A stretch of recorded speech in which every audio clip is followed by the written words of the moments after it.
Crash issue 16 was the May 1985 issue and marked the second price increase for the magazine, having started at 75 pence and now going up to 95 pence. Despite that, it was as popular as ever. The cover of this issue shows a robot playing football with the space station and was a reference to an article in this issue rounding up the various sports simulations available for the ZX Spectrum at the time. Let's find out which games were in this month's top 10. In 10th place we have Grand National from Elite, written by Andy Williams and Paul Holmes. This is a horse racing simulation based around the annual British horse race, the Grand National. The game combines the betting aspects of horse racing with the arcade action of actually riding a horse in the race. Crash declared this to be the first proper horse game released for the Spectrum, and in fact by far the best horse racing game around. Despite this, they felt it to be not much of a game with limited appeal except to horse and racing fans.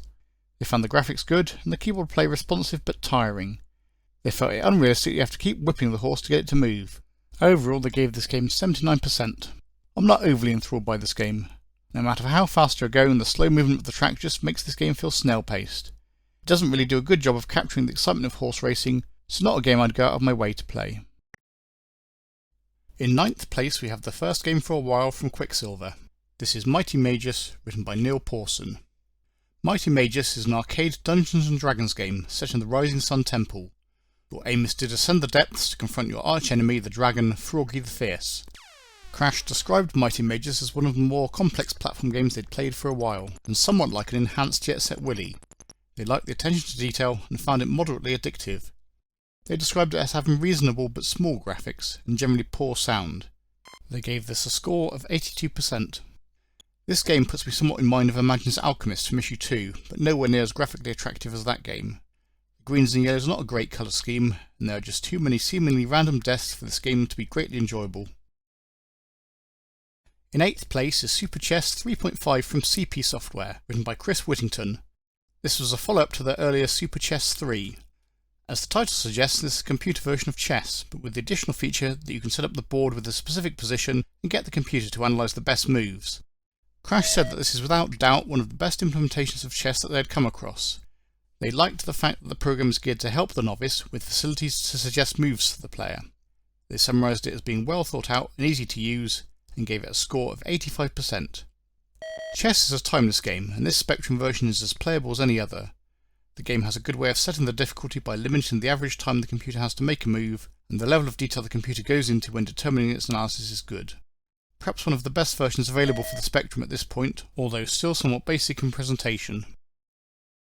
In 7th place is Confusion, released by Incentive and written by Brendan Kelly, Paul Shirley and Ian Andrew. This is an arcade puzzle game in which you have to move pellets around to enable a spark to reach a bomb within a time limit. Crash found this to be a thoughtful and playable game, although one that quickly became frustratingly hard. They described it as visually attractive with brightly coloured and fast-moving graphics. They suspect it to be the type of game that you would either love or hate, but one that would be addictive if you did enjoy it. They gave this an overall score of 86%. This is a pretty enjoyable puzzle-type game. For the Spectrum's limitations, this is about as good as you'd expect for graphics, animation and sound. The 64 levels offer variety and an increase in the challenge. Not an all-time classic, but a good way to spend a few minutes at least. In 6th place is the first of 6 Crash smashes for this month. This is Spy Hunter, released by US Gold and written by Denton Designs. Spy Hunter is the officially licensed version of the Spy Hunter arcade machine. This is mainly a road racer game with you able to shoot other cars or ram them off the road. If you drive into the boathouse, the game becomes a river race, a similar chase but on the water. Crash found this to be an extremely playable game, with scrolling graphics that were some of the best seen on the Spectrum. They felt the game had a gradual progression in difficulty, with the speed, variety and ferocity of the action making it huge fun to play. Although they didn't think it would have a lasting appeal, they thought it would keep everyone amused for a while.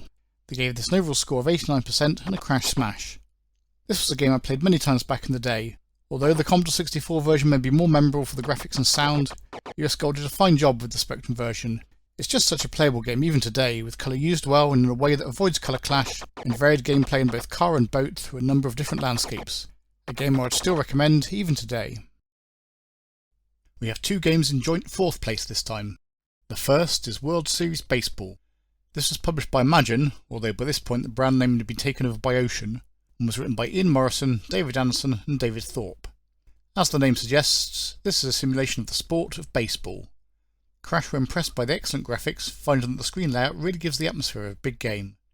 but they liked the way that the game could be played by 2 players simultaneously.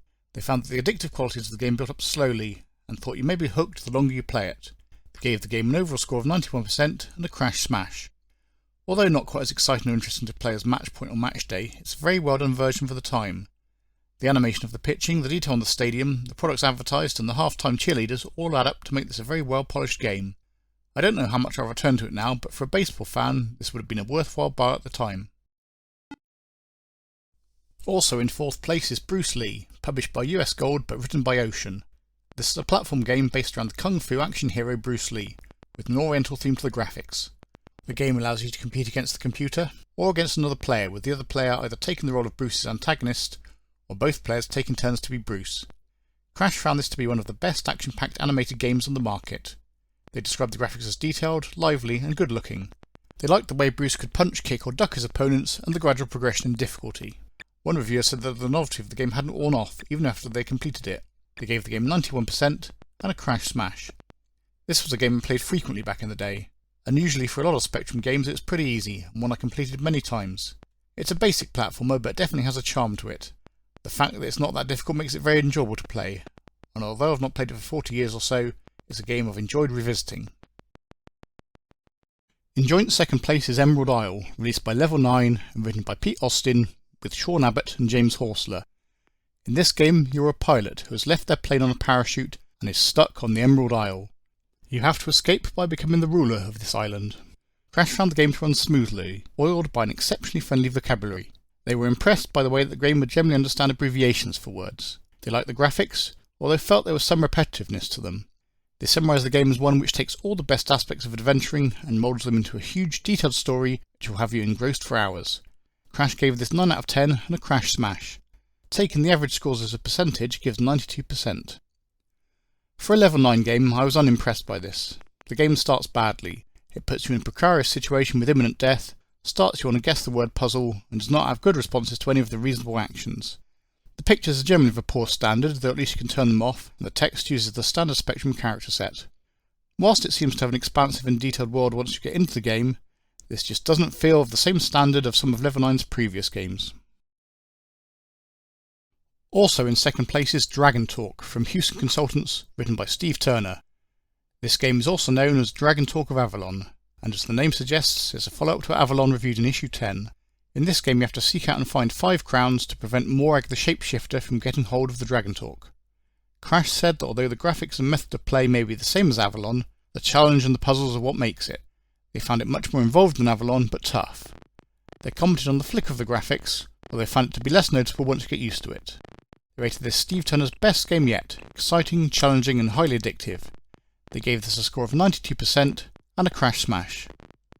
This is a worthy follow-up to Avalon with a more diverse set of locations. Like Avalon, I do find this a bit flickery and cumbersome to play. Nevertheless, I like the world building that Steve Turner has done here. Once you get the hang of it, it seems like it could be a very good game, so worth taking a look at, especially if you enjoyed Avalon. In first place this issue we have Starion, written by David Webb and released by Melbourne House. This game takes place in the year 2010, which sounds pretty old hat today, but would have been futuristic at the time the game was released. You play the role of Starion, fresh from the Space Academy. Your mission is to rectify devastation wrought in the space-time continuum by evil aliens, by shooting the aliens and collecting letters. This is another game that supports a 2-player option, with players either competing with or against each other. Crash described this as Melbourne House's answer to Elite, which at this point hadn't been released for the Spectrum. They even claimed that a Commodore expert was seen weeping when he saw the graphics of this game compared to the Commodore 64 version of Elite. Crash described the graphics as astonishing, astounding, phenomenal and startling. Although the task of collecting letters seemed uninteresting at first, they felt you would quickly realise what a clever idea it was. They found it to have a lot of playability and considered that at £7.95 it was absolutely worth the money. They gave this 94% and a crash smash. This game's just so fast and responsive that it really is great fun to play. The enemies are drawn as vector graphics, but that doesn't matter as they're represented well. There are a number of good 3D first-person spaceships for the Spectrum. This is certainly one of them. Before I go on to this month's special mention, there's a game I should have talked about last month. This is Alien from Argus Press Software, released under the Mind Games label. Although this was reviewed in issue 15 and received a crash smash, it was in the front line column so it didn't receive a score. I missed this when compiling my top 10, but luckily one diligent commenter spotted my omission in time for me to mention it in this video. This game is based on the 1979 movie starring Sigourney Weaver. You play as the whole crew of the Nostromo attempting to find and defeat the alien on board the ship. Crash described this as a very good game and one that was a faithful reproduction of its source material. They praised the author on creating such a tense environment within the game and felt that the sound effects and the fact that you cannot see where the alien is added to the tension. They liked the menu, or found it a little cumbersome to use at times. On the whole, they summed it up as an excellent game that should keep you going for weeks. I'm surprised that this game wasn't reviewed in the main magazine. Although there are strategy aspects to it, it bears more resemblance to something like Shadowfire, coming up in issue 17, than it did to the typical war-based strategy games reviewed in the frontline career of Crash. The presentation of this game is superb, as the green and black colour scheme does a great job of creating the atmosphere.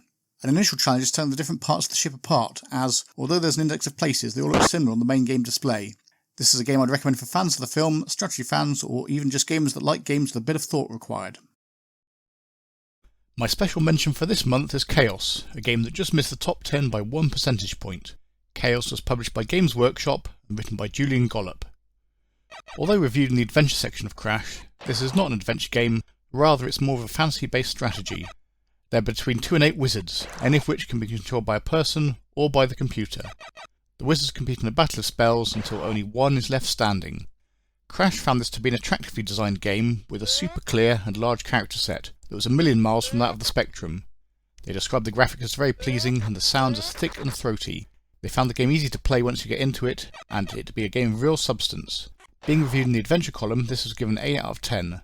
Taking the average scores as a percentage gave it a score of 78%, which is just under the top 10 this month. Although this is not a game I'd ever played before, I'd heard so many people talk about it fondly that I had to take a look. The graphics do seem somewhat primitive, even by the standards of 1985. The sound effects are good, but what really makes this game is the originality of the idea, and the number of possibilities available, with up to 8 players, and 8 levels of difficulty for the computer players. A game that I don't think got the recognition it deserved, and is certainly worth a play. If you have enjoyed this, please like and subscribe to see more videos about retro games from NorLogic Retro.